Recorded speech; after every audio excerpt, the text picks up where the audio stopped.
through light and darkness, in sunshine and in shadow. The fullness of existence can be ours as we seek to understand the seen and the unseen aspects of this mysterious universe. We must open the essence of our mind and spirit to what waits, even beyond the furthest reaches of our imagination. It's time to embrace the mystery. It's time to go hunting the shadows. Hello, ladies and gentlemen, out there in podcast land. This is your humble host, Dennis Carroll, and this is Hunting the Shadows, episode 46. This is a very special edition tonight. We have a very special guest coming on. And before I introduce him, though, I'm going to introduce my special co-host, who will be with me tonight. And there he is, Mr. Gerald Fountain. How you doing tonight, sir? Doing good. Glad to be here tonight. I'm so excited to talk to our guest. Yeah, it's going to be a fascinating night. Absolutely. We have Mr. DACRE Stoker, the great-grandnephew of Bram Stoker, the author of Dracula. Who does not know who Dracula is, okay?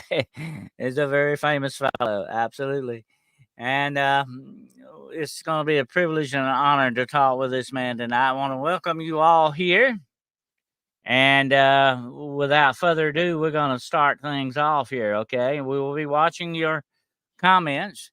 And if you have any questions for Mr. Stoker towards the end of the show, feel free to ask, okay? That'll be your time. And let me bring Mr. Stoker in with us. Good evening, sir. Gentlemen, Dennis, Gerald, thanks for having me. What a pleasure. Oh, thanks for coming. Absolutely. Thank you so much for being here. It's a pleasure. Absolutely honored to have you here, sir. And I have, like I said, I have followed your work for a long time. I've been an admirer of the things you've done. I have your books here tonight, as a matter of fact. You are a best-selling author in that respect. And we're going to talk about that a little bit tonight. And of course, we will definitely have to talk about your famous ancestor.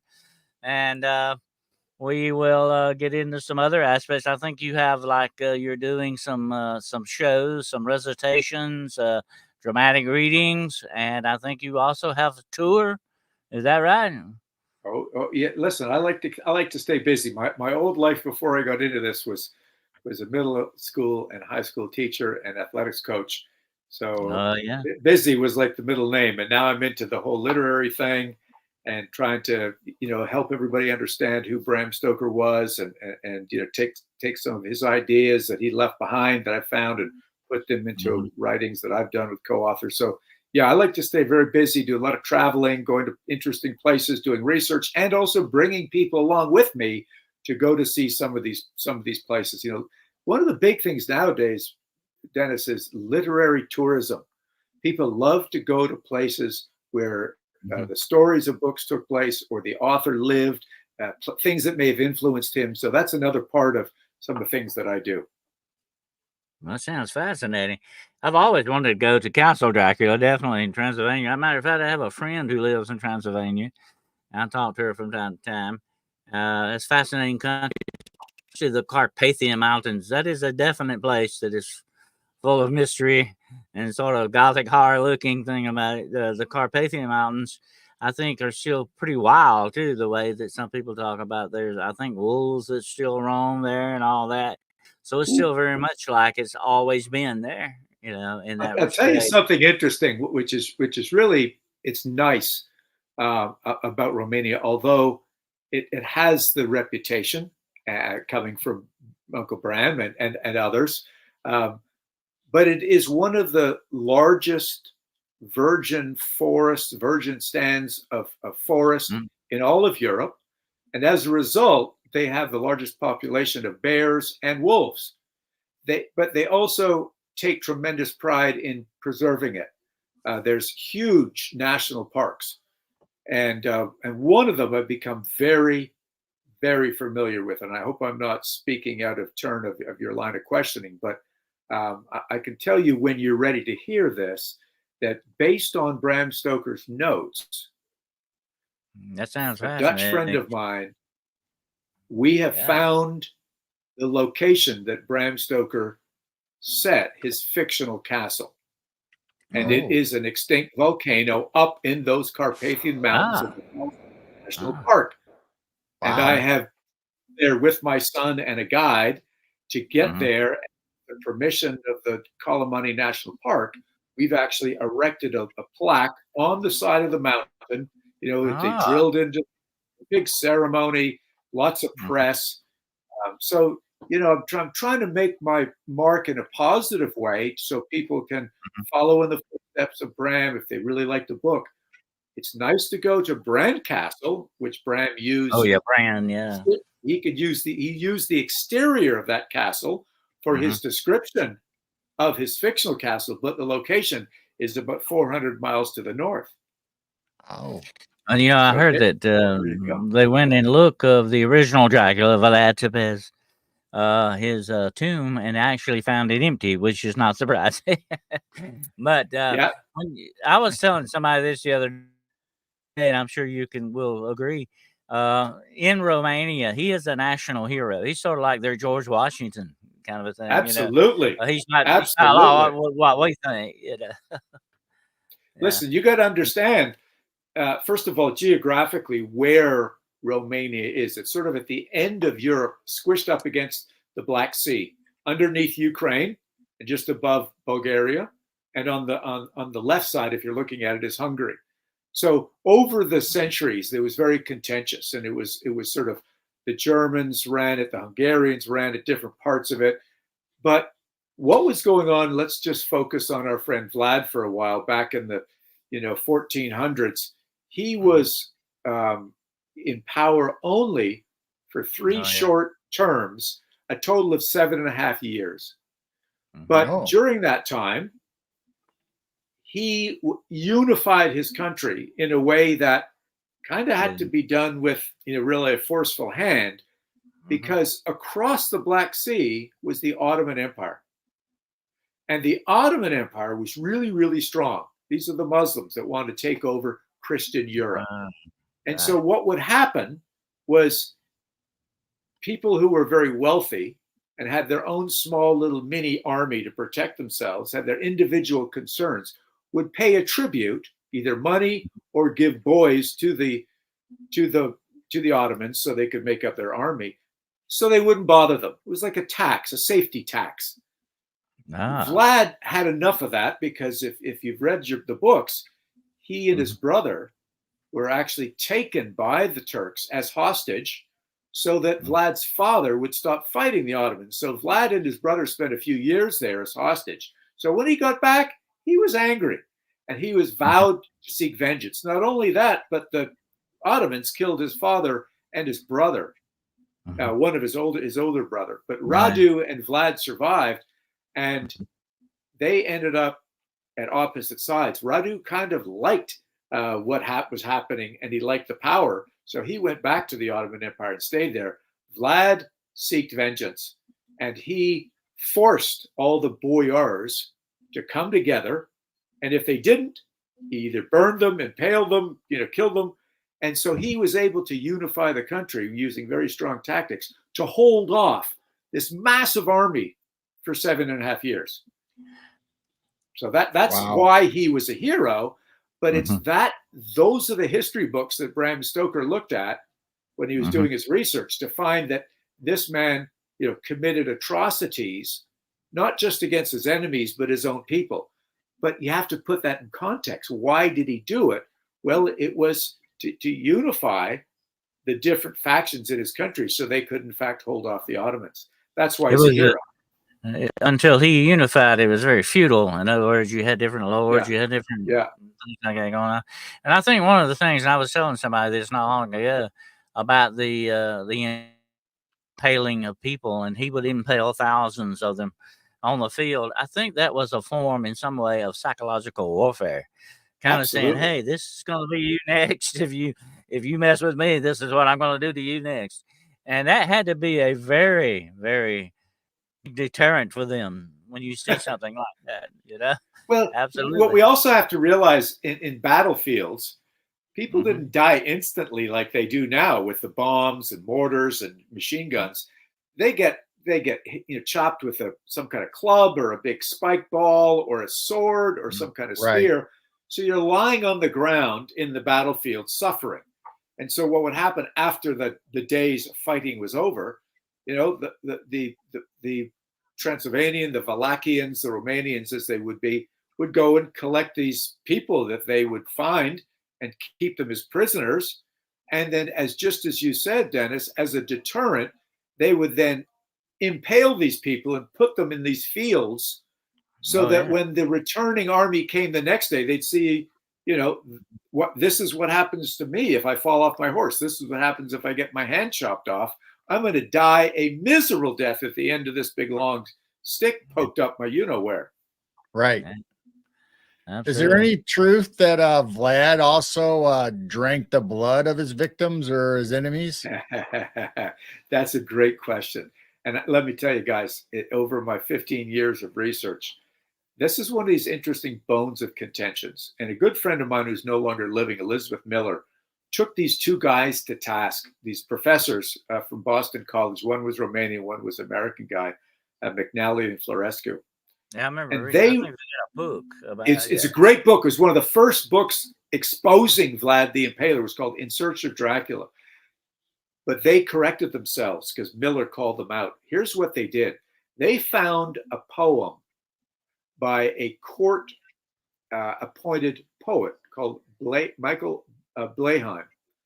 And Michael Bleheim, as they did in the days, would tell stories through poetry or song.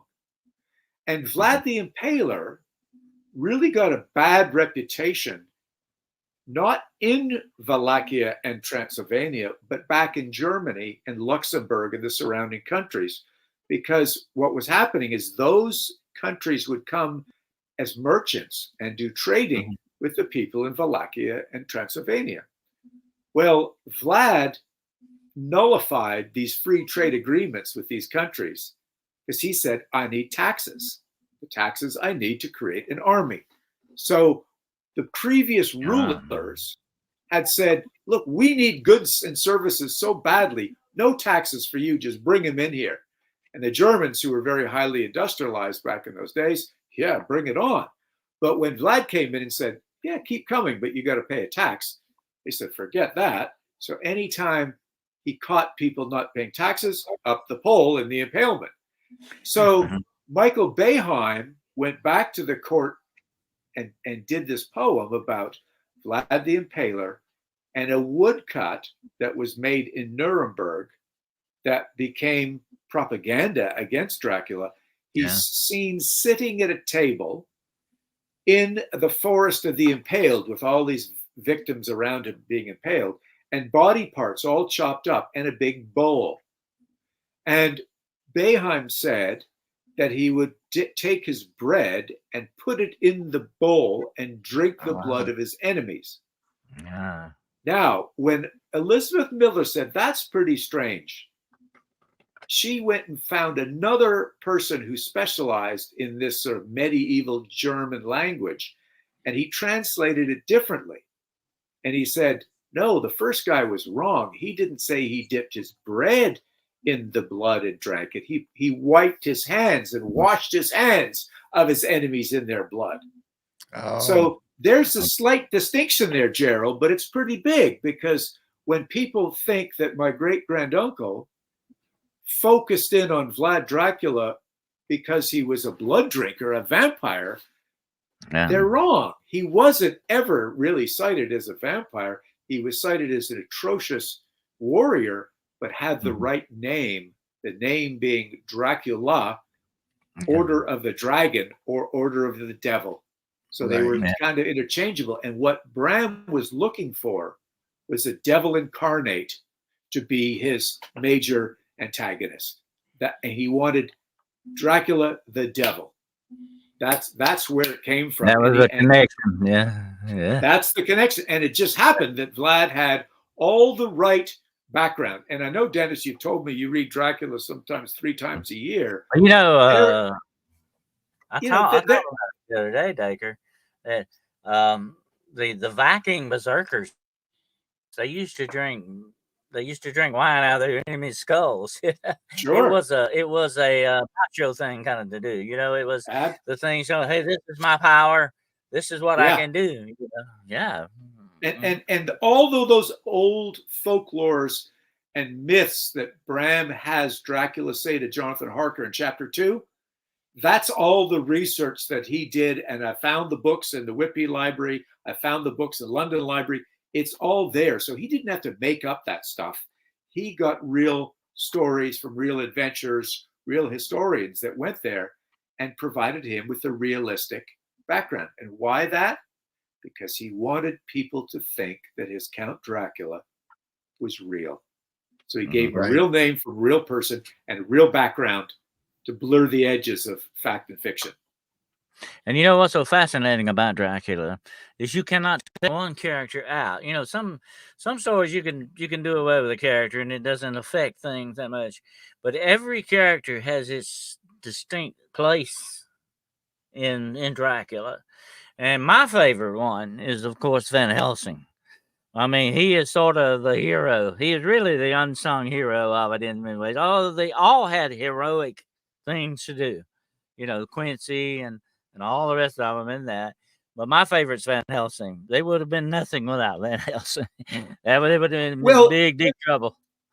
Let me tell you what Van Helsing represented, and maybe we can ask your viewers, what they think about Van Helsing. But number one, the story revolves around Van Helsing being a very complex and interesting character. He's not only a doctor, but he's a professor, and he has a legal background, right?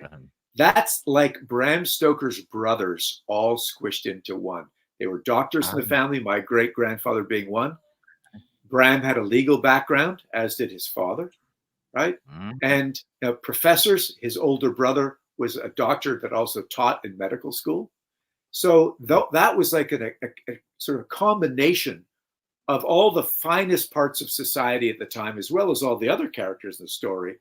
But Van Helsing understood the old ways. He understood superstition and folklore and myth, right? He had Dr. Seward understanding all the new things, the scientific theory, that he was a doctor, not only a doctor of medicine, but a doctor of psychology, just like Bram's other brother. What you had was all of these different pieces that Bram brought together by way of attributes of those characters, as well as you said, Quincy, the great American gunman. Bram came to America 8 times and he loved it here. And he loved the freedom that America represented. Yeah. So and you can see that where he kind of, the things or people that and the qualities he saw in different people, he respected greatly. He could put those in his characters as well. You can see where he's coming from on a lot of that stuff.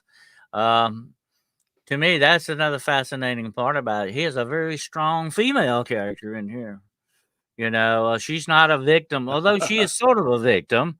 She is not, the typical female, icon that you had back in those days. That was very far-reaching for him to do that in some aspects. Well, let's talk about this for a second.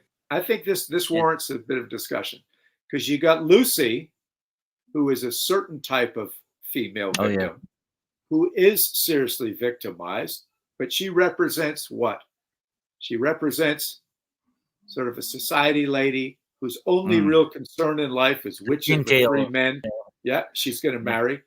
But what you're getting at is Mina Harker, Mina Murray, that becomes Mina Harker as the story progresses. I am convinced, Dennis, that Bram based Mina Harker on his mother. Charlotte Stoker was a female activist who presented papers, very interesting papers about the education of the deaf and the mute, the plight of women in workhouses, how to judge if somebody is criminally insane. She presented those to the all-male social and statistical society in Dublin, which was breaking the glass roof to go in here as a female to do that. And I just feel strongly, it's not written anywhere in its notes, but I think that Charlotte was a big influence on why Bram placed Mina in the way that he did, as Wow. she shows great pity towards Count Dracula, even though she had a partial blood exchange and she wanted him destroyed, but she also was the brains behind collecting all the notes off of the recording Right. She rack cylinders. organized. She Yeah. organized. She knew how to do the typewriter. She brought everything together. But Wow. yet she had that distinct link to Dracula too, unfortunately. The She had that mesmerism because of the blood. Yeah. Yeah. Yeah. So do you think Bram's Dracula had a little bit of the political satire in it, kind of like you're suggesting, as well as Vlad's Folklore was a political satire at the time? It made him a blood-sucking. You know, Gerald, a lot of people, I think, I mean, they spend a lot of time, because it's technically a classic novel as deemed by Oxford, spend a lot of time looking into just what you're saying, what's represented here. And there are some, there's no question that, the strong female should be taken seriously. Let's have Mina the one that earns her spot amongst the men. And also, what does Dracula represent? Is he representative of the reverse colonization, these Eastern Europeans that are coming to London and we don't really want them here? And what are they doing? Taking our women and buying our houses. So it's hard to tell if we are starving to figure out this novel because it's so complex and it has lots of, like, peeling back onion skins. Right. Are we the ones reading too much into it, or is that really what Bram was meant to do? And sometimes, Gerald, I just think he meant to tell a heck of a scary story, and he didn't really mean to turn into a political satire, but it fits, doesn't it? If you think about it, especially when people say, the English, the English landlords over the poor Irish, and Bram was Irish. And yet he moved to London when he was writing the book.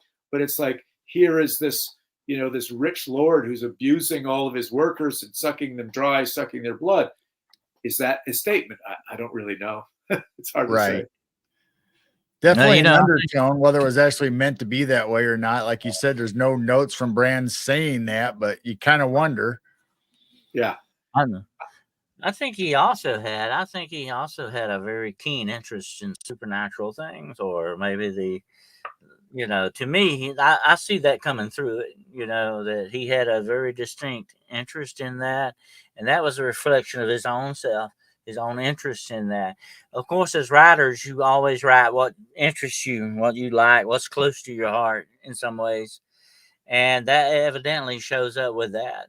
And like I said, earlier before we came on, that he may have been influenced by maybe his mother, his grandmother, somebody in the family that told a lot of these old Irish stories, and if you go back and look, and I've studied extensively the folklore of Ireland, Scotland, the Celtic and influence, and I have seen that there are vampires, there are werewolves mentioned in these things. And so all that had to be part of his makeup on that, and part of his take in his folklore. And I think he was interested in folklore to a great deal. I completely agree. There's no way you can discount, his first of all, 7 years of childhood illness, kind of stuck in his house, if not his room. We don't know. But the point is, he's got to be entertained somehow. There's no television, there's no radio. It's stories and storytelling. And the Irish have such a great history of all the storytelling, as you say, folklore, mythology, superstition, all this great stories.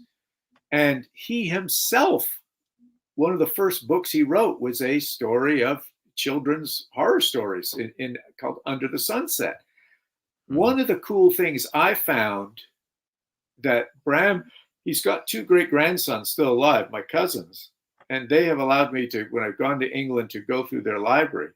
I've also been able to find the list of books that Bram's widow Florence sold 2 years after he died, and I've seen all the list of the books. And so the books that really interested me about folklore, mythology, and so on, I went and bought similar editions from A Books and read them. And one of them, Dennis, is written by Oscar Wilde's mother.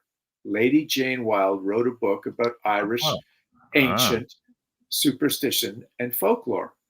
And in it, there's a few pages that say Irish folklore has vampires and werewolves and fairies and banshees, very similar to Transylvanian superstition, including vampires, of which Madame Gerard has just made an interesting account.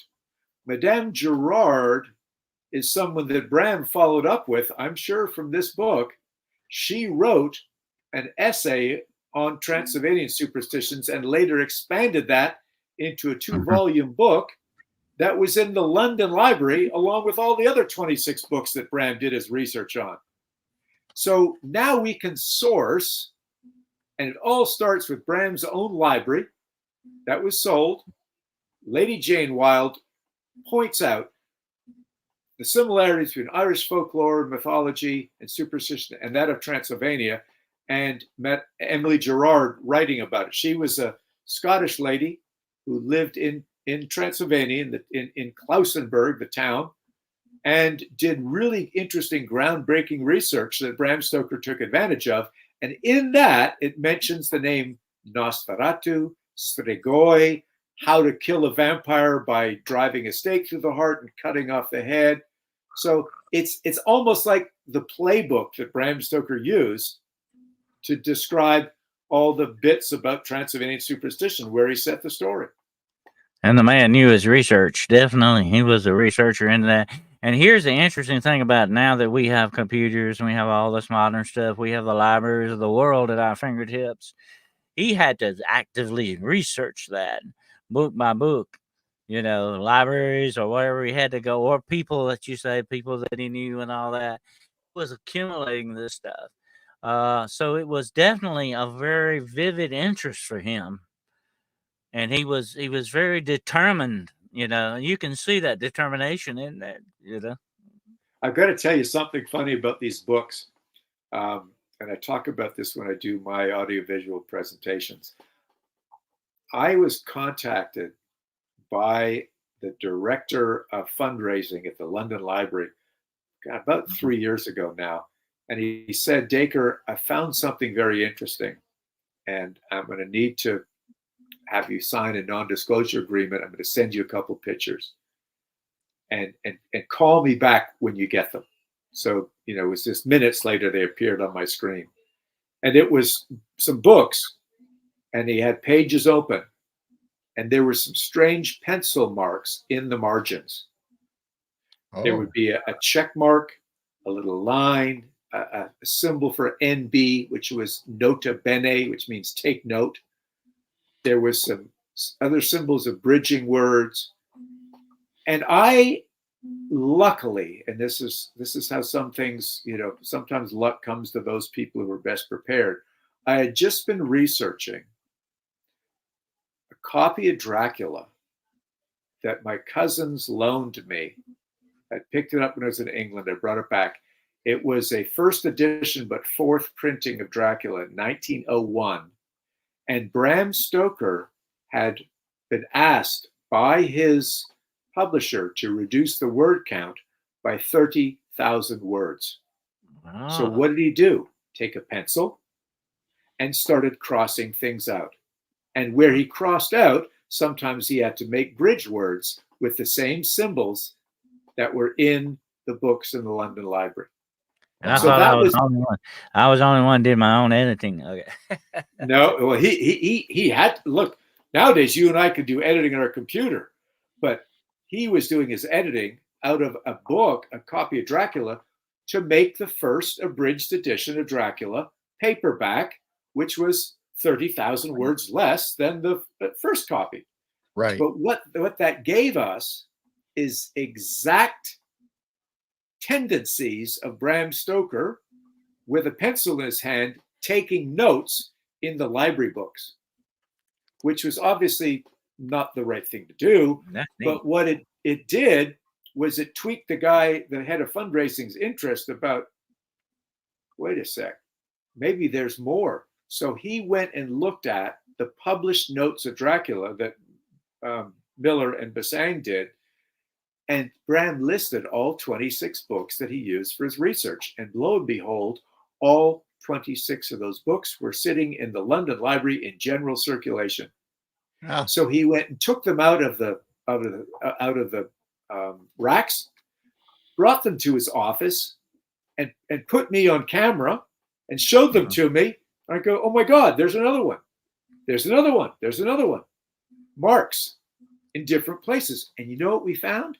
He was underlining things like the devil, volcanoes, Vlad Dracula, trance walk. So all of these things were like, this is where he got it from. So I flew over about 2 weeks later because I needed to help verify this in person. I needed to write about it. He needed my input. We also found that Bram's son had donated 2 books to the library after Bram died. And you know what they had? Exactly the same type of markings. So he not only defaced library books, but he defaced his own books. But guys, the greatest line that this guy Philip Spedding said to me, said, DACRE, don't get upset. We now know that the London Library is ground zero for Bram Stoker's Dracula research. And that's amazing that you could that fell in your lap like that. That you were almost destined, to have that. Right place, right time, Yeah. So does your family have more writings of Bram that may have alternate endings or story plots for Dracula? Well, funny thing you should ask. No, but you know who does? It's one of those things. Nope. I wish. So when Bram died in 1912, his widow moved, downsized, went to a smaller house. She sold off his notes to Dracula. That's 125 pages. They ended up in the Rosenbach Museum in Philadelphia. And something very weird happened to the one and only typescript of Dracula. But bear with me, it's a good story. Bram was a great admirer of Abraham Lincoln and his whole concept of freeing the slaves and allowing freedom in the country. He also admired Walt Whitman, who even though he wrote provocative things of the day, he was using his sense of freedom to write whatever the heck he wanted without censorship, which was allowed in the US. Bram Stoker was under serious censorship because Ireland and England was very strict about what could be written. So he resented in a little way what he was handcuffed with, but thought what Whitman and others in America were allowed to do. So he became a pen pal of Walt Whitman. I think what you're doing is great. He sent him a book and back and forth. They actually met once when Bram went with the Lyceum Theater to America. So Bram left as a gift to Walt Whitman's lawyer after Walt Whitman had died. He said, Whitman left for you something in his will. When you come over here, I've got something to give you. So he left Bram a stack of papers, all the notes that Whitman had put together for his lectures that he gave on Abraham Lincoln, which were very successful. Bram, in turn, brought over his typescript, which is 485 pages of typed up work. That was the typescript of Dracula. And he gave it to Thomas Donaldson because Whitman had already died. So the provenance of these papers are incredible. They were discovered about 60 years later in a barn that Thomas Donaldson's family had owned over different generations. And they were finally selling it, and they went into the barn to clear out stuff.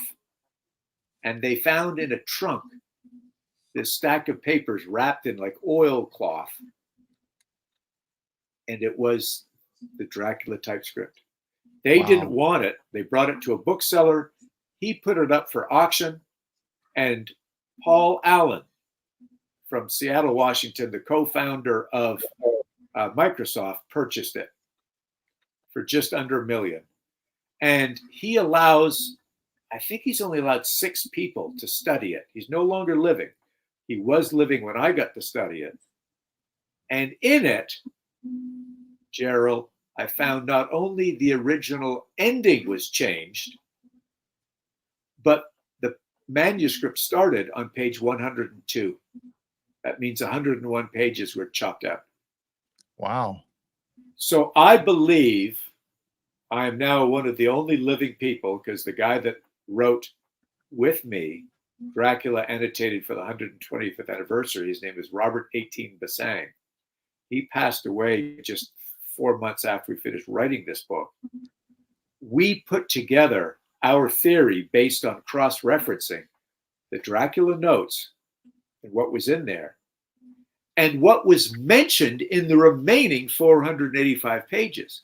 Because you see, many things were crossed out of the 485, which means they referenced things that were taken out of the first 101 pages, because we could tell that by looking at what his rough notes were that was supposed to be in those 101 pages. So in our Dracula annotated for the 120th anniversary, we have pieced together our thoughts on what's the first 3 chapters and the ending that was originally planned by Bram Stoker. Wow. That gave you a special insight. Man, Yeah, definitely. Oh, yeah. Yeah. And that's amazing. I love to hear connections like that. That's like when I first found out that Edgar Allan Poe and Charles Dickens were good friends, and that Charles Dickens had a pet raven mother. That's where that came from. But anyway. Oh, really? I didn't know that. That's cool. Yeah, he had a pet raven. So when you see these connections, it's amazing, to piece them together, and it gives you a unique insight in the way they were thinking and the things that they saw. And just like you say with this book, maybe where he was planning on going, with it later on. That gives you a little insight on that, especially if you have the notes like that. Well, but I will tell you this. I don't mind sharing with you guys what the ending is, but before I do, you got to earn it a little bit, okay? Okay. So the ending of the novel, and if all you guys listening immediately start thinking of films, I don't think, and Dennis may or may not agree, I don't think there's any film that actually ends the film in the same way Bram Stoker ended the novel. Not the one I'm talking, not the deleted one, but the way it's ended up in the novel. So as a recount, the way the novel ended was the band of heroes were chasing Dracula, who was in a crate in his native soil, driven by the Leiterwagen, protected by the gypsies, back to Castle Dracula, sitting high up on the mountain. By the way, that mountain is an extinct volcano called Mount Isvaro. That's where I've been. So the battle happens. Quincy and Jonathan manage to get onto the wagon and rip off the top. This is the novel still, guys, now. And Quincy gets stabbed, though, in the process, but he's able to pull out his Bowie knife and stab the Count in his chest. Harker slits his throat, and within moments, the Count crumbles into dust and sort of either evaporates or escapes, one or the other. So, Dennis, is that the way you remember the novel ends? Is any movie do it that way? Well, the Coppola film doesn't do that. The Coppola film came very close to it, but not quite. It had that romantic edge to it that the original novel doesn't have. Right. But here's the interesting thing, if you want to look at it that way. The reason Dracula was trying to get back to the castle so much, that's where his power base was. And he was mystically tied to that because, the vampire must lie in his own soul of his own country. there's a big sort of a like spiritual connection going on here.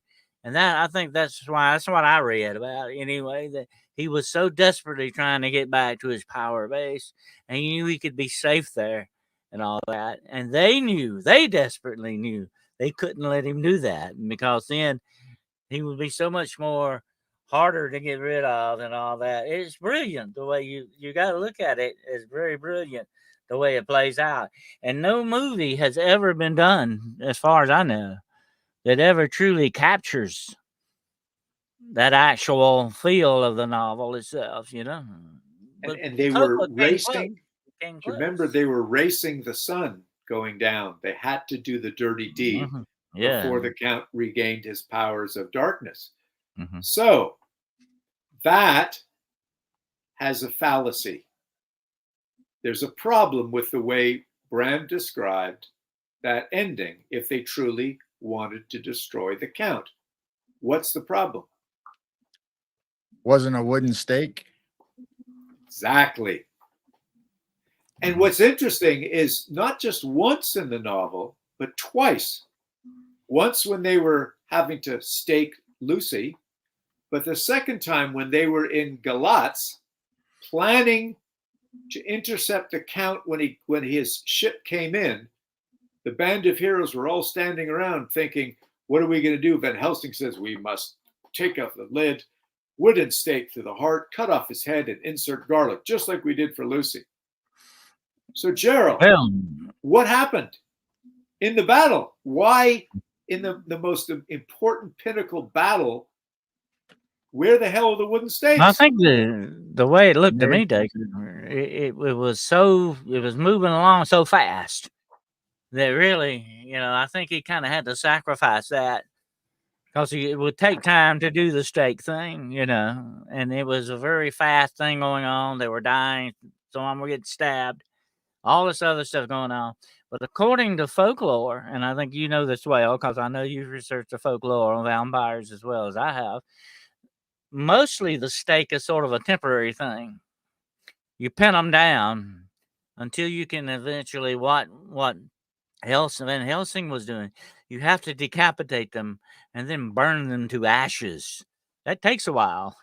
Sure. No, and the way that story was moving along so fast, I kind of think he had to sacrifice that a little bit to get it to move the way it did. Probably that's what's going on with that. But that's the way you actually put a Nosferatu down. You have to cut the head off, burn them to ashes, salt the ashes, and scatter those ashes. You're pretty well done with it, supposedly. But the stake is sort of temporary in a way. It's sort of, you put the stake in to keep them immovable while you do what you need to do, in other words. So I ask you then, was he killed? No, that's what I was getting ready to say. My answer would be that was on purpose for a continuation if they wanted to do another story and bring him back. And so if I now told you, if I revealed to you and your listeners that within about 3 sentences of what I just described was a 2/3 of a page that was crossed out that involved the Count crumbling into dust, but a massive volcano erupted in the nearby mountain. They had not got back to the top of the mountain. They were still approaching the mountain. A volcano erupted, which caused everyone to scatter and run for cover. That's how the story ended. Now, interpret that, Dennis, for a moment, because many people have when I've told them this. If the Count has crumbled into dust, you remember throughout the story, he is transformed into mist. He is transformed into this sort of this greenish floating clouds. If he is transforming into some mist, is this his way to escape and still get into his volcano, which back in those days, guys, was the portal to hell, was his refuge. As you said earlier, that's his strong place. If he is escaping there, is he creating the volcanic eruption? Or is Oh. there some stronger being down there that is sort of like almost like a big hiccup or a burp or something? Like, I'm going to get you guys. You tried to get my man, and create a volcanic eruption. Well, I think the volcano probably, DACRE, may have been a distraction for them, so that his ashes could remain. And according to some legend, you can bring a vampire back through the ashes. That's why it's so important to scatter the ashes. Yeah. To salt them, you purify them, and scatter them. And if the ashes remain, then he has a chance of coming back. And maybe he left that door open. I think you're right. Not that he knew that his great grandnephew was going to write a prequel and a sequel 125 years later, but really, it does create this wonderful sense of ambiguity that leaves the door open. And obviously, you can thank. I mean, Hollywood could thank him, and every stage production, every comic book. Because if Dracula was definitively killed with a wooden stake and then the volcano that really blew everybody up, we may not have the same Dracula today. Right. It would be a harder sell, wouldn't it? Yeah, well, probably not. Like I said earlier, that's the Hollywood filter over things. You always got to have that cliffhanger. Yeah. The volcano, to me, though, that's fantastic, because that was your way out. All writers, just like painters, never paint yourself into a corner. You leave a little way out. And to me, that sounds like that was a distraction to get them off the case. They probably would have seen Van Helsing, knowing him as smart as this guy was, would have said, yeah, we got to scatter the ashes here and make sure everything goes out the way it needs to be. They all got distracted from that. To me, that's a perfect ending that leaves it open, But even Hollywood, once they kill somebody off, they always change it. They ignore it and bring the person back anyway, or like Dallas or whatever. It's just a dream sequence. Exactly. Oh, dreams are a great way of doing it. Makes the reader believe it happened or show. It was all a dream, Yeah. You can have Dracula come back in a dream to somebody and take over their body or their essence. Yeah. But that's the thing. That's the thing about the vampire. And I've studied folklore all my life. Folklore is fascinating stuff. And the vampire is a very spiritual creature. Okay. And that's what you see a lot in Dracula. It's not only the physical attributes of him, the power he has physically over people, but there's a spiritual side to him as well. There's a spiritual aspect to Dracula. Like you said earlier, he can turn into the mist. He can turn into a bat or a dog or a wolf or rats or fog, whatever the situation is. He's a premier shapeshifter. Yeah, okay, exactly. And that's a definite supernatural power in any way you look at it. There is a very big spiritual connection for Dracula in that. Although he is an evil spirit, but he's still a spirit in that respect. And it's very hard to kill a spirit, more so than a physical thing, And I think Bram Stoker, he realized that. And he had to have that kind of the way to dispatch him, because there are certain ways you go about dispatching certain types of supernatural creatures, To me, like I said, the guy knew his research. He knew what he was talking about, and he had a very keen interest in supernatural aspects of this stuff. That's what made Dracula so much better. You can be it was not, to me, it's always been, and like I said earlier, to me, it is a masterpiece. The way it's laid out and the way that he tells the story in a journalistic style. And it's laid out that way very distinctly. And like I said, the only one other like that that's like that is Frankenstein, which is told in a journalistic style as well. Brilliant when you think about how that's put out that way. But he knew his research very well.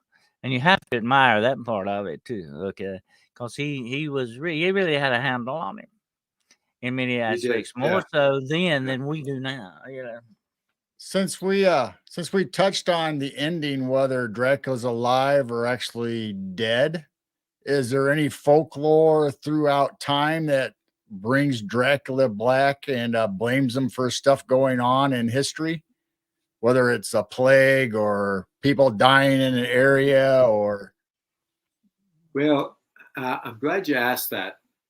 And you can't pinpoint that necessarily on Dracula, because it's Bram that has associated the vampire itself with, and I'll explain what you're talking about.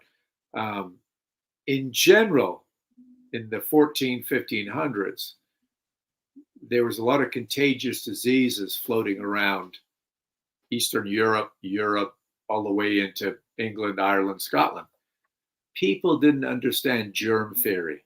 They didn't understand the contagious nature of these things. So when somebody or bodies in a small village died and somebody else caught the disease, but it took them 2 or 3 more days before they died, you ended up with sort of a mass contagious event, and you'd have people dying in succession. They'd get buried. When people would go to church and they'd ask the priest, why is everybody dying? Oh, it's God's will. He does this cleansing every now and then. It's the way it is. It's your time. Yet they wanted more. They wanted more explanation. So what happened is they would then turn to the next best thing besides formal religion, which is witchcraft, superstition, folklore. Right. And there was usually some old lady or old guy in every little town that seemed to know this stuff. So desperate people who were scared of stopping all this dying would go to this old shaman or someone and say, what do we do? He says, this is what, like Van Helsing, Dennis, the Van Helsing would say, this is what we need to do. We need to go to the grave. We need to dig it up. We need to look at the body and look for signs of blood. And so what they would do was go dig up one of the most recent victims. And the shroud would be over the face, over the body. And they'd see that the belly was fattened. Mm-hmm. That there'd be red stuff dripping out of the mouth. So they'd take off the shroud, and they'd see that this body had a full belly full of something. They didn't realize it was biological decomposition gas. And they thought that the red liquid dripping out of the mouth and the nose was as a result of them coming out of the grave and drinking the blood from somebody in the town. So what would they do? As Dennis said earlier, wooden stake through the heart, hold them in the ground, cut off their head. In some cases, put a metal sickle by their head. So if they tried to get out, they'd get chopped off. They might break their legs off and stop them from coming out of the grave. So all these kind of weird things they would do to keep the evil spirit of the vampire in the grave. Right. And so that is what would go round and round. And one more case, and I've seen the booklets that Bram looked at, and one of them is called Mascatoni Moratorium, which is Latin for the chewing dead. This happened in Venice, Italy, which has obviously a very high water table, so not very deep dirt do you bury people in. Yeah. So there was a mass grave of 400 people, and this guy called Philip Rohr discovered a treatise that the bodies that were in that grave a few of them had bricks shoved into their mouth. And the bricks shoved in their mouth were as a result of people on top of the ground, still living, would hear these crunching noises. And the crunching noise was the result of the tendons of the jaw being one of the last things to decompose and crunch. So they would and shove them into the ground. In Bram Stoker's notes, he actually found an article from the New York World newspaper about a vampire outbreak in the New England states in the late 1800s, early 1900s. Mercy Brown, I think. Yeah, the Mercy Brown, Yes. Sarah Tillinghast. There was like 50 different exhumations that the state approved. And guys, it was just tuberculosis that was going around, just like the plague 300 years earlier. But the superstitions were so deeply set in people's minds that they carried on for hundreds of years and felt the same darn thing was happening. And just as Dennis said, Mercy Brown, body coming out of the grave, open up her chest, take out the heart, burn it at the crossroads, make it a bit of a soup, and drink it and give it to the people who were victimized of the TB, thinking it was vampires. And some people it saved, maybe some it didn't. But anyway, that's some of the basics. Yeah. That was the way you put witches down too. Same thing with the vampires. You burn them at crossroads and stuff like that. Yeah. But here's another interesting connection. That's in the movie Nosferatu. There is a distinct connection with the vampire and the plague that was in that city. If you go back and you watch the movie, there's a big connection there, and you could understand why people were put off by that, because it was almost supernatural to them. These people dying, and like you said, they didn't know about microbes and all that stuff. They didn't understand what was going on here. They just knew it was bad juju kind of stuff, you know. But here's the interesting thing, and Bram might have heard this. Okay, this is a story from Ireland about a vampire. Now listen to this. He was plaguing the neighborhood, and they drove a stake in. They tried to put him back down in the ground 2 or 3 times, and along comes a vampire hunter, and he says, "Oh no wonder he keeps coming back. You're doing it wrong. Okay, you've got to bury him standing straight up, face head down, and that way he won't come back, and that solves the problem." And that is a very old Irish vampire story. And I'm sure you probably heard that. Because it is. That's the Abertac. Yep. Isn't that pronounced the Abertac? Yeah. Well, you'd mentioned about Bram finding an article about how they buried vampires. Well, it was only 6 to 10 years ago they found bodies in Transylvania. They dug up. They had the curved sickles across the neck, the toes tied down with chains or ropes to the ground, and stakes through the heart. And some of them, I think, even had the stones or bricks in their mouth. Oh, you're right. Absolutely. That's happened. They're finding that in Bulgaria, in Greece. It's many places in Eastern Europe, Serbia, where these, they're very prominent that this stuff was happening. Basically, a misunderstanding of germ theory and biological decomposition. And it makes sense if Europeans came to the U.S. that they would bring that with them over here into the New England area and all that where we were talking about. And they also put great big giant heavy stones on the grave so they couldn't get out that way also. I think that was part of Brown. Yeah, I'll tell you something. If you follow up and your listeners want to follow up on PBS, there's a series called Secrets of the Dead, and it's a whole series.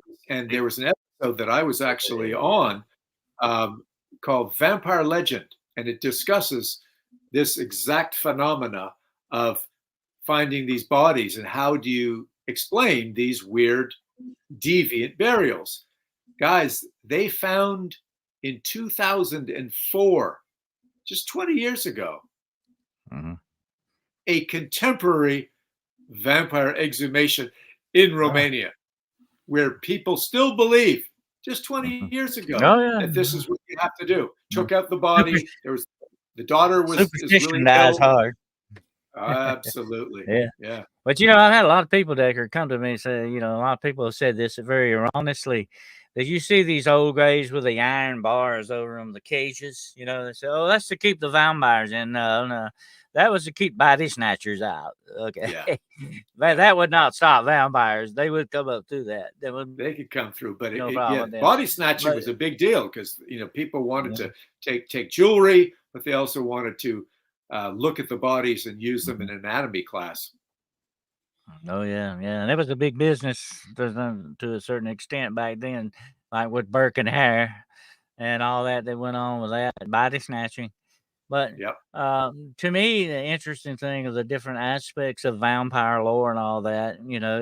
A lot of people don't really understand, but the stake that you used mainly sometimes was an iron stake. Iron, had properties supposedly to keep evil down and keep evil away.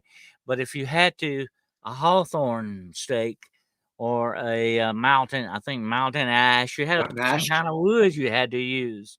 So there's so many different aspects of this. Of course, Van Helsing he would have been up on all that. He would definitely knew it.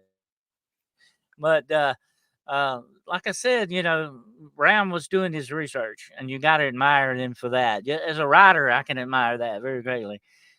That research is everything, especially when you're trying to write a book or tell a story. But the guy knew, evidently, without a doubt, realized that he had a distinct penchant for the supernatural. Absolutely. I believe he had a big interest in the occult, in spiritualism, mesmerism. The people he hung around with, some of his friends, a professor of his, Edward Dowden at Trinity College, was a very well respected authority of the occult. Mark Twain was a neighbor of Bram's. They were good friends. He was really into spiritualism. And of course, Arthur Conan Doyle, the writer of Sherlock Holmes, was really huge into the occult and spiritualism, and they were very good friends.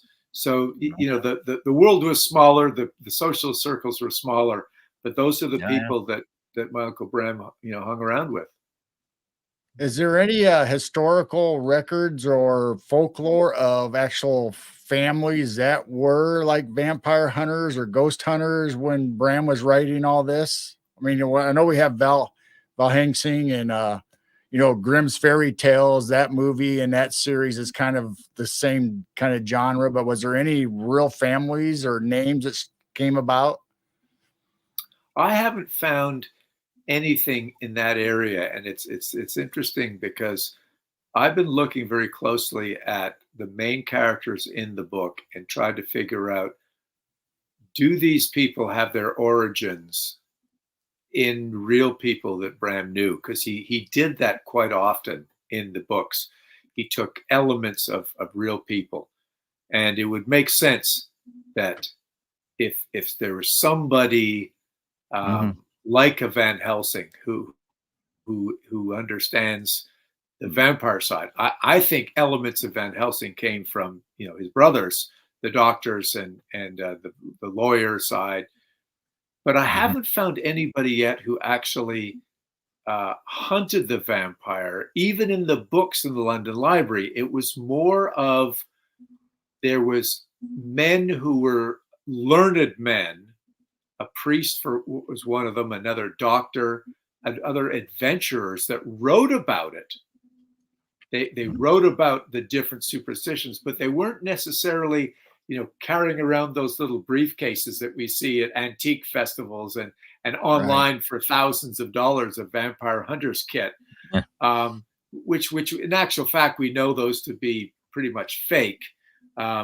But so Bram didn't really run into, at least that I know of, or found in any of his notes or letters or anything, somebody who was a real vampire hunter. I think he just, it's everything that we now know, all the good research he did. To write a book, you still have to have a heck of a good sense of humor, and you need to be able to tell a story with good suspense.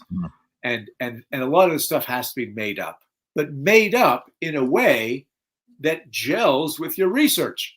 Otherwise, you'll feel out of place. So, Gerald, I think he just made that part up of it because there were stories of vampires, so it made sense that somebody would be either getting out of the way or going to try to kill them. Right. Now, there are rumors, supposedly. I mean, nothing substantiating on it, but that there were secret groups of people that worked with the church at one time or another, or worked for the church, that sort of would take care of supernatural things that happened.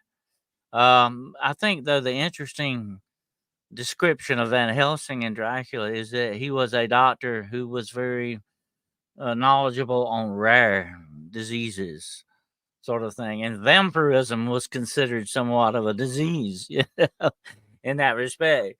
And that's the way that Brown brought him in, in that respect. He was a very smart man, and he knew a lot of stuff, but there was like a spiritual side to him also. He was very if you go back and look at the character of Van Helsing, he was attached to the church very distinctly in many ways, not only in his own spirituality, but also he was very doggerel in that. He stuck with the church very much. And he even, and here's an interesting aspect. I don't know where this comes from. Maybe you do. About his wife. She was an invalid. And he said she's no longer really wife. Remember that?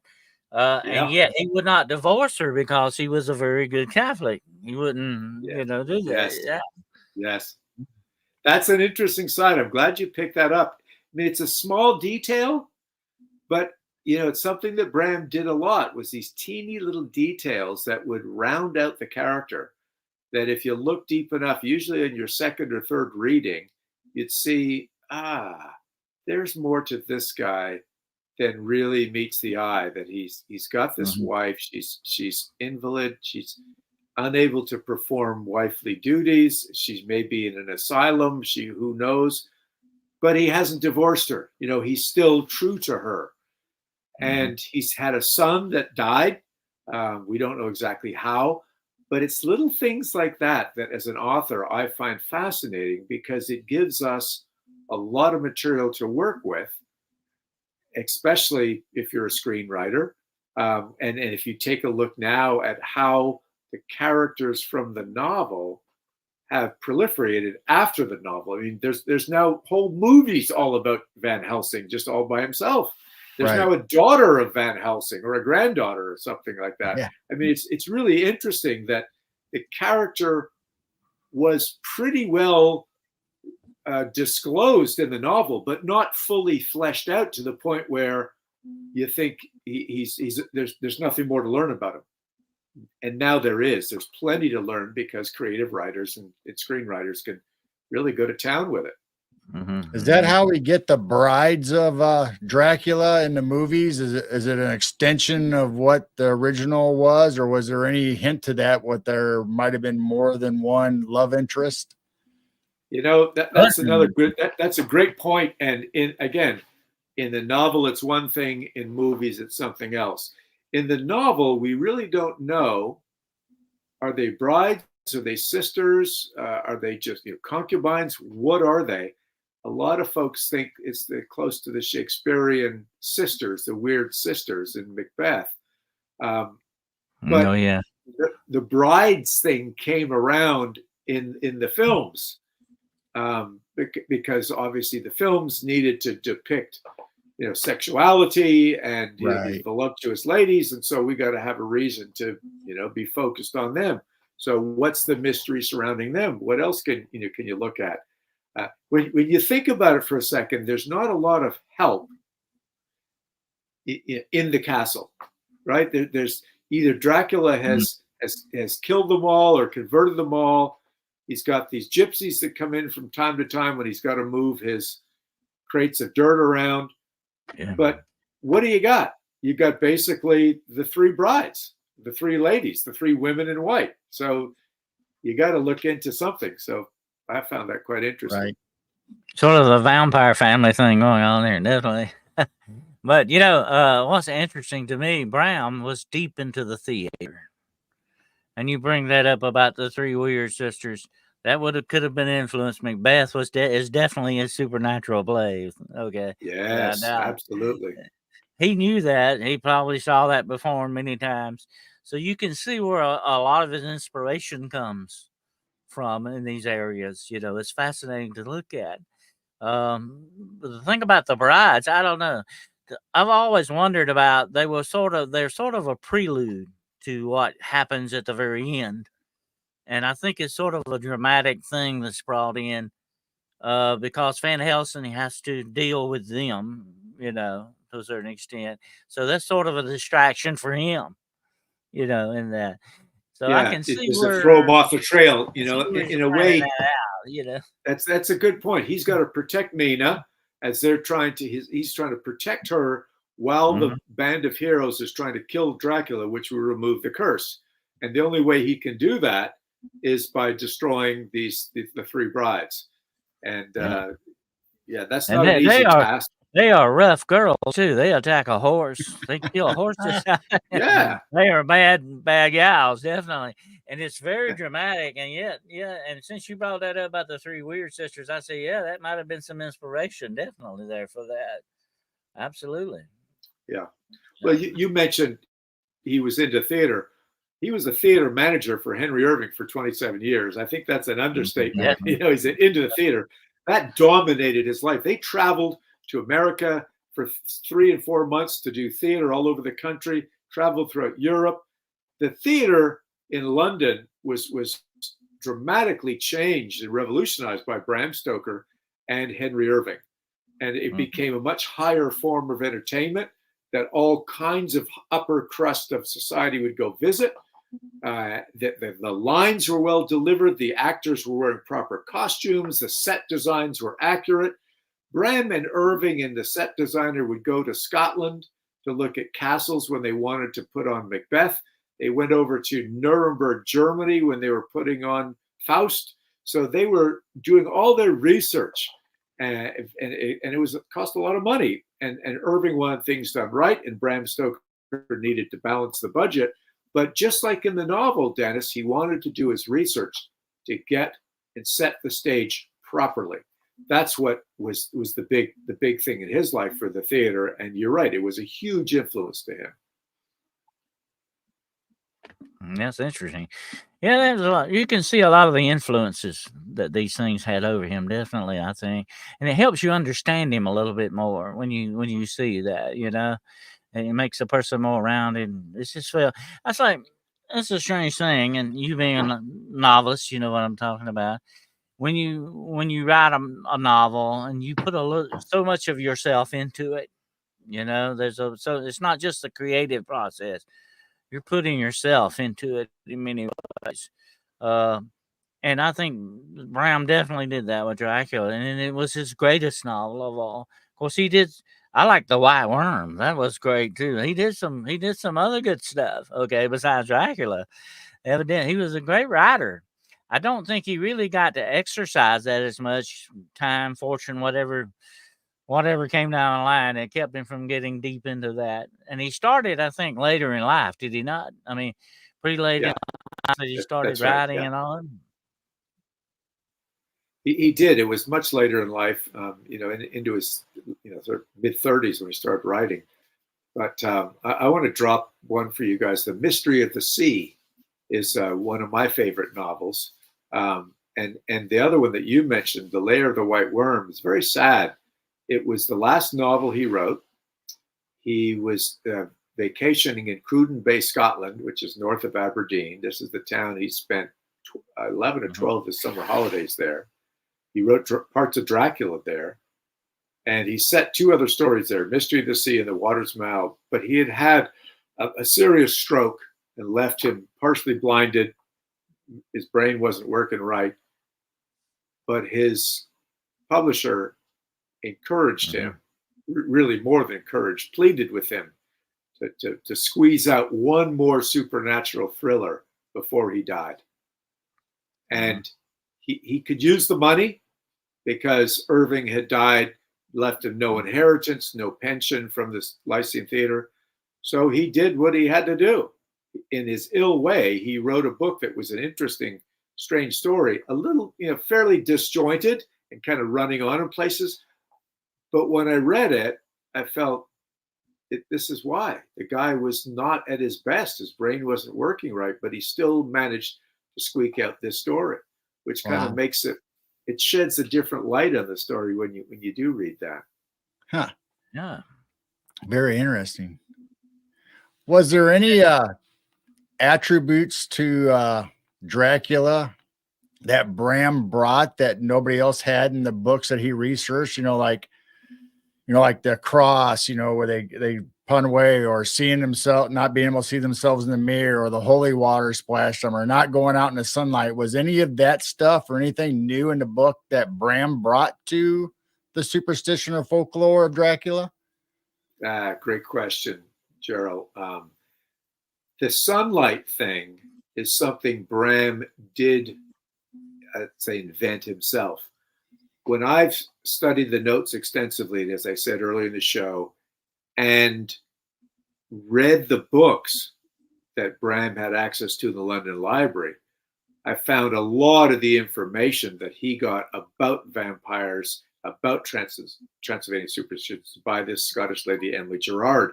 So he didn't have to invent too much, but he had 4 pages in his notebook of all these attributes. And I've been able to trace many of them, most of them, back to these books. The one that doesn't appear anywhere is the sunlight, why he loses his power of the sunlight. Well, it's fairly obvious, guys, think about it, that Dracula's a creature of the night. When things go bump in the night, Right. Dark things like the bat, the rat, the owl, these are all looked at as being things of potential supernatural powers because they happen when the lights go out. And back in those days, the lights would go out whenever the heck the sun went down. You didn't have many lights, maybe some candles here and there. So this was something that Bram basically invented. He was able to walk around in sunlight, but he didn't have power. Now, when Nosferatu came out in 1922, the movie, Murnau invented Count Orlok dying by the sun basically burning him and killing him. Other writers have done different things with him. In Dracula the Undead, Ian Holt and I decided to go with the power of the sunlight killing them and bursting them into flames. But then when J.D. Barker and I wrote the prequel, we said, you know what? I got in trouble a little bit for changing some of Bram's own tropes. I better go back and revert it. So didn't make any excuses. I just changed it back to he can walk around in daytime. But all these things he can transform into, the bats, the rats, and these things. That all comes from Emily Gerard. You got to give her great credit. She gave Bram the playbook to make it all right. Huh. Well, the traditional vampire could basically go out in daytime, but it would not be a bright sunny day for them. They were not accustomed to bright sunlight day on the beach or something like that. They would not do that, but they could operate in daytime, but their power was very diminished. They had no true vampiric power in daytime. They were absolutely nocturnal creatures of the night. They had to operate at night.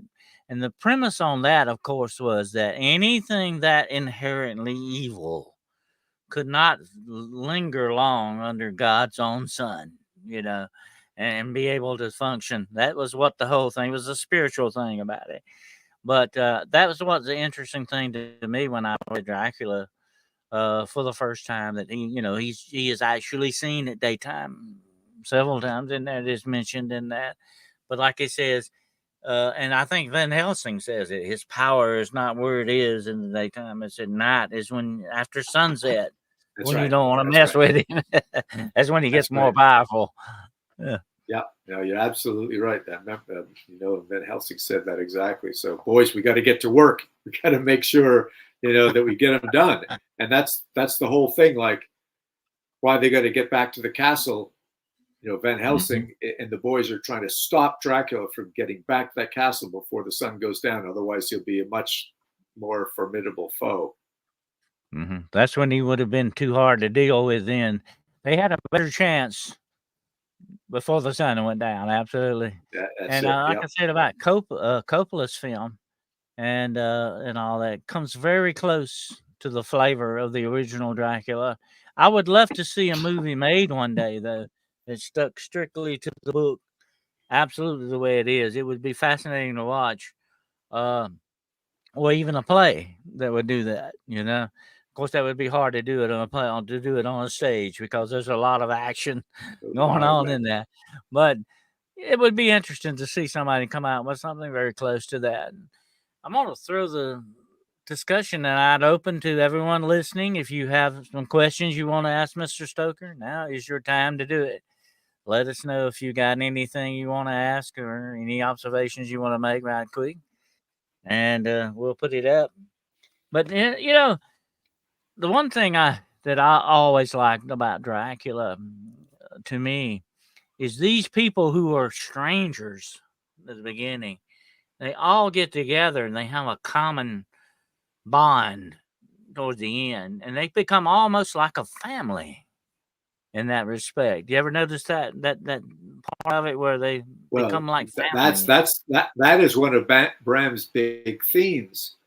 If we're going to be successful in destroying this supernatural evil creature, we must have faith in a couple of things. Faith in what ourselves, together, the combined power of ourselves, as well as faith in God, in the goodness of God. So these people, although some of them did know each other, I mean, we get little bits and pieces of Quincy and Lord Godalming, and Seward did some adventures in South America somewhere, and Lucy and Mina were school friends together. So that there's little bits and pieces of that. So it would sort of make sense that we need to establish who all these people really were. That's kind of cool to see that they did gel in together. Yeah, because I saw a couple renditions of Dracula where the hunter or the person being attacked by Dracula put up a cross, but they didn't actually believe in the cross or what its power was. So then Dracula just, smacks them out of the way. Yeah, exactly. You got to believe in it, otherwise you're not repelled by it. All right, so there's a question. John, you gotta have faith to back that up. That's what they used to do. Take my glasses off and cover my face like I have a beard. So I don't know if this. We see a resemblance here. I think definitely there is a definite resemblance. Absolutely.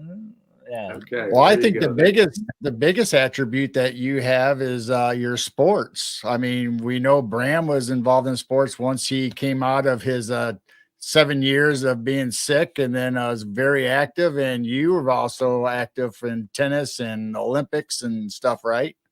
That's right. That was a big part of my life, and it still is for a little while.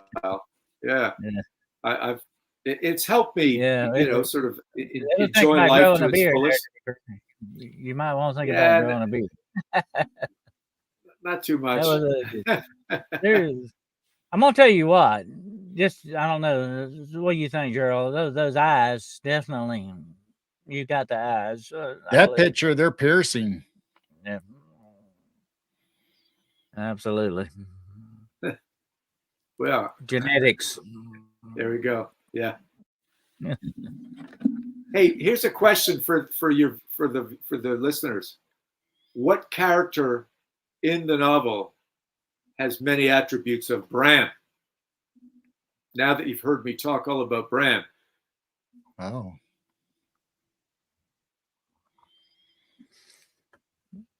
Any thoughts on Bram's background writing a legal manual, working as a clerk in the Petty Sections legal department, traveling around the country in a train, in a carriage as the inspector of clerks?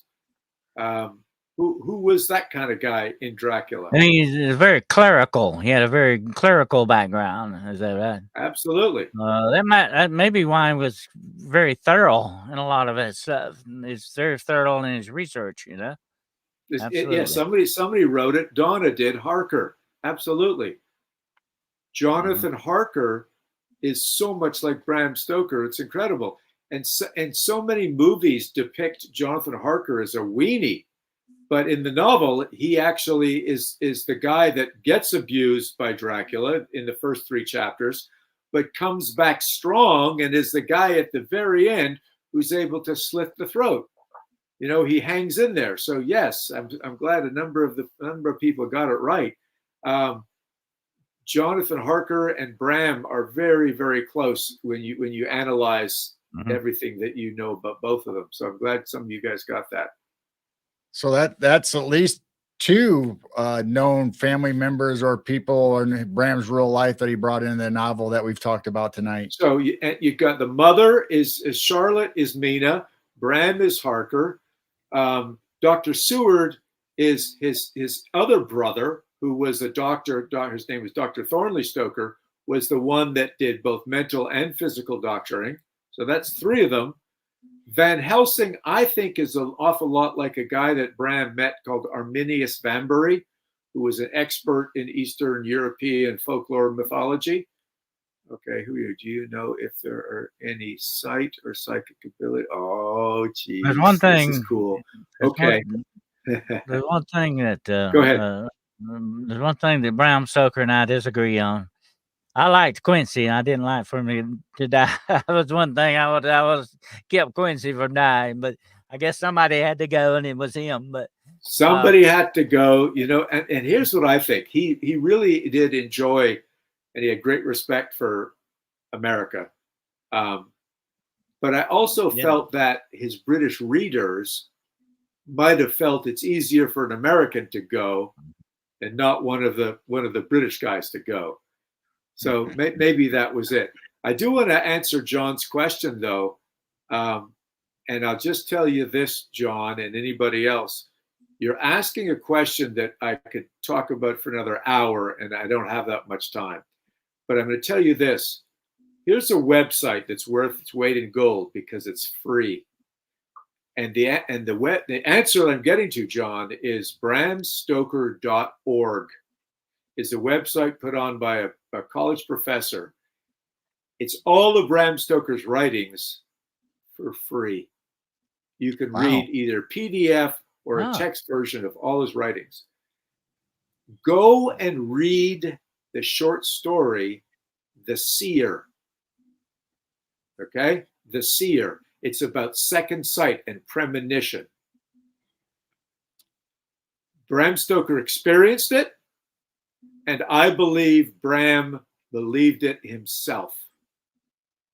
And I have utilized that research that I have done in a story that is not yet published. It's working its way through the publishing, sort of the whole scale of editing and so on, where Bram Stoker actually experiences second sight while he's writing the novel Dracula. And no more spoilers on that.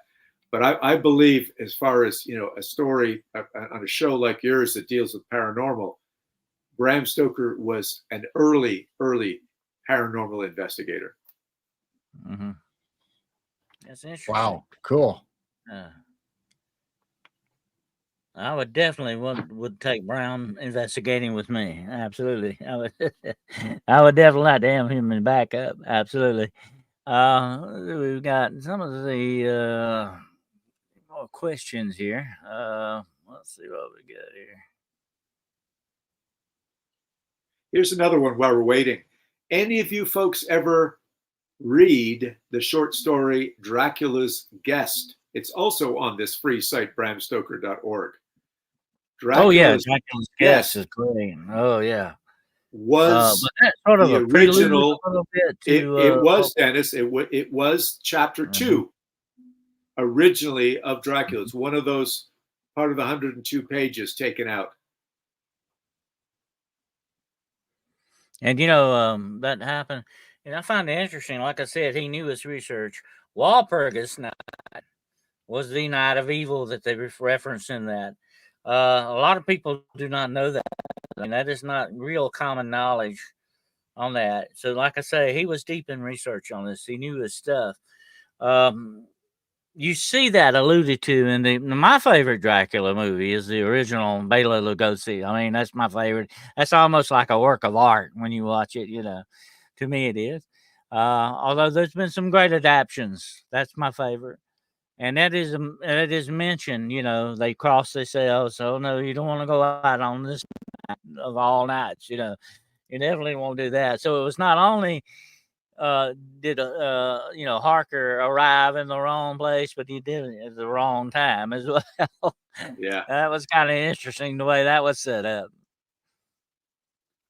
Any more information you guys want about Bram Stoker, go check out the website my wife and I run, bramstoker.com. So bramstoker.org has all the free books. Bramstoker.com has got information about Bram, and all my books are there as well. If you want to purchase books or get them signed, or contact me through there, that's the way to go. Nice.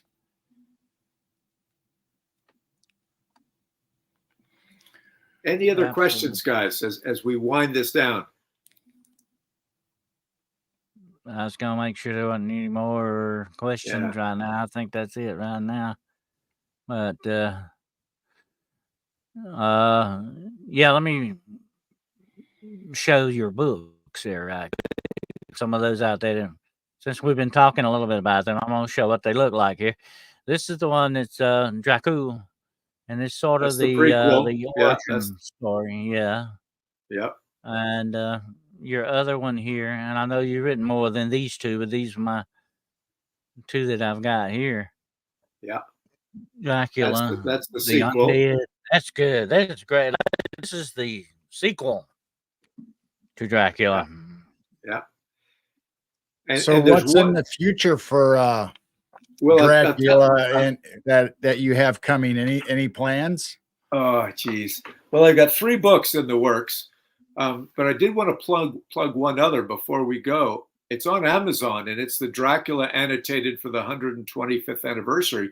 That has all those bits and pieces taken out that I was talking about earlier. All the changed ending, anything else crossed out. It's got like 1,000 footnotes. So if you've ever just wanted to read Dracula and get all the inside scoop and know what was taken out of it during the editing process, that one. What have I got coming up? I'm actually working on a video game, something in something called the Stoker verse. A buddy of mine, Chris McCauley, and I are working on. We've got a video game, we've got a card game, RPG game. Oh, geez, we got. I don't say we have a film in the works, but we're working on pitching one about Bram Stoker's life, sort of a fictional adaptation of that. So that's something called the Stoker verse, and our website is being created as we speak. So it's kind of like where have I taken some of Bram things in a slightly different direction? Right. Is there? So yeah. Any apps in the work? Apps? Any phone apps or any mobile apps? No. Well, one thing that will be coming out soon is a Dracula map that will be an app that shows all the places where different things in the novel happen. So if you go to Ireland or England or Scotland or Romania, we can show you where it is. Plus, I lead tours over to Ireland, England, and Romania and Scotland, where all the Bram wrote the book, where the action took place. We've actually got a really cool tour this coming Halloween, and we've got a party that we have rented, Brand Castle, on October the 28th. So it's actually also launching Stoker wine. I'm a part owner of a vineyard in Romania now that makes real wine. Wow. So yeah, there we go. Lots of kind of things in the works. Follow me on Facebook. You'll find out all that good stuff. There's not going to be any rumors about blood being in the wine or anything, is there? No, it's all good. It's just pure grape juice. Yeah, I'd love to come back, John, and talk about paranormal and psychic experiences, because we could talk a little bit more about that. But night's getting late for me, so I'm going to have to go fairly soon. So I'll have to save that one for another time. Part 2. That sounds good. Good stuff. Yeah, that would be great. Yeah, we'll have to do that. Maybe get together and then get deep into that. Absolutely. Well, we really appreciate you being here tonight, sir. This has been an honor to speak with you and talk with you about these things. And you do have a website, right? You got a website with all that? DACREstoker.com. Yep. And also DACRE Stoker Author on Facebook and DACRE Stoker Author on Instagram. And, of course, your books are available on Amazon. They are available on Amazon and also at bramstokerestate.com. And the travel tours and all that, that's on your website as well, right? That's on the website. You get information about all those. Yes, sir. Okay. Sounds fantastic. Well, this has been a very interesting evening. Absolutely. And yes, we touched a lot of bases on that. Well, really appreciate you being here so very much. It has been an enlightening thing. It's always good. I love to get the background on stuff like this, that you never hear about that much and all that. It's fascinating. The stories Absolutely. behind the stories. Dennis, as a writer, you know what it's like. And I just want to say thank you guys for having me, and thank you for preparing great questions and allowing me to just spew it on out and let everybody know what I have to say. Anytime. We will definitely do a part 2 on this very soon, one day. Absolutely. And thank you to all those people in the chat. There seems to be thousands of comments going on. This is great. And I hope Very you do happy. another present. I hope you do another presentation close to where I'm at. I'm definitely going to show up. Okay. I'll tell you where you might see me. I'm going to be at the South Carolina Horror Con in September in Columbia, South Carolina, where I'll be doing 2 presentations. So if that's probably the next closest one to you. I'm going to be in Greenville, South Carolina, doing readings along with the Greenville Symphony Orchestra in October. Oh, wow. That would be awesome. They're going to put the Philip Glass Dracula score, and they're going to play that. I do some readings and then more of that. So yeah, we got a couple things close to home, because normally I'm all over the world, but I decided I want to do things in my zone in South Carolina. So got to try to come to some of those things, Dennis. All right. Well, that really put the icing on my cake to find out you were a fellow South Carolinian. Okay. All right. We'll Listen, guys, right. Thank you all very much. Thank you for having me. Okay. Thank you for coming. Right. Thank you for being here. Take care, everybody. All right. I'll have a great night. Bye-bye now. Bye.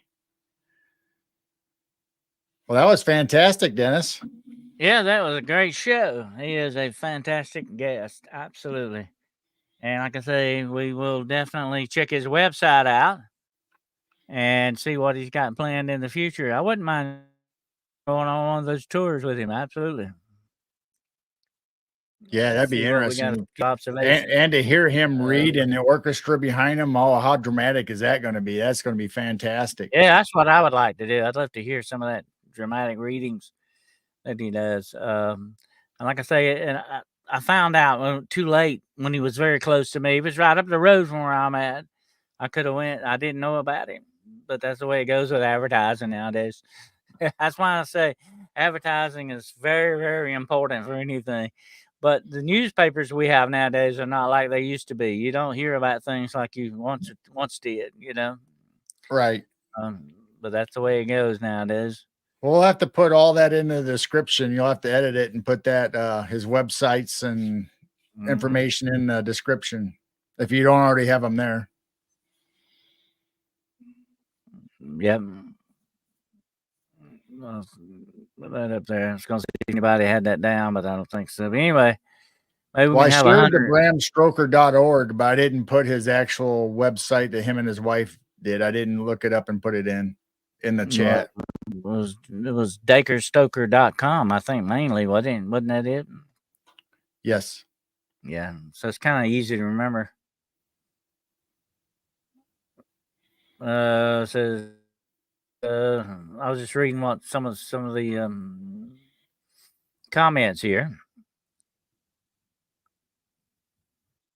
I want a vampire mistress to join team. The Woo Riders. Okay, you might not want a vampire mistress. She might be a little bit too costly for you, blood-wise.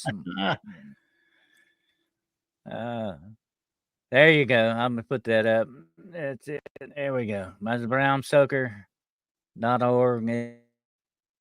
That's it. Okay. I was thinking .com is .org. It's .org. Well, the bramstoker.org is the one that has all Bram's books for free in there, so you can check out his literature. But Bram and his wife's is bramstoker.com. DACREstoker.com is the one that he has. Yeah. But that's the one that he says you can get all the writings and stuff from, I think. Yeah. Yes. Well, Gerald, appreciate you being here and helping out with the co-hosting duties there. Oh, it's been a great evening. I loved it. And it's been an interesting night, definitely. And I guess we'll go ahead and start closing out here. Let everybody get back to what they need to do there. I want to appreciate you all for being here tonight. Hope you enjoyed the show and the very distinct impressions and insights that we got on this. It was very fascinating stuff. Absolutely. And like I said, I love the background that you never hear about that much. And so, what you got coming up, Gerald? Got anything coming up? I think you've got a show coming up with some people Sunday. Yeah, well, Saturday night will be Geezer Geeks again on Robert Bauer, The Nexus on YouTube. And it'll be me and the Professor Bauer and Jim Goodall and Mr. B from Australia and Conspiracy Music Clay. He'll be there. And then Sunday, we will have Long Island Bigfoot and Vic Conniff on our show, and we're going to be talking about Dogman encounters. No, Vic Conniff. Huh? Okay, that would be very interesting to watch. Absolutely. And that's going to be when Sunday. Sunday, 6 p.m. Central on Piercing the Veil on our YouTube channel, Midwest Night Watchers, and we'll be sure to make sure it gets up on Rumble and Spotify.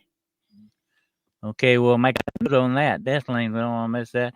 And a little heads up, since you're in the sky watching, of course. Don't we have like a double meteor shower coming up this weekend? Yeah, actually tonight is one of the peaks for one of the meteor showers. And Jane stayed up late last night trying to find it, and she saw some, but not. It's kind of weird here where we live. They say, it's supposed to be 10 or 20 per hour or whatever, but we very seldom ever get what they say. But we do have some big ones once in a while that I'll come across. And she did see a really good flash and a big one last night.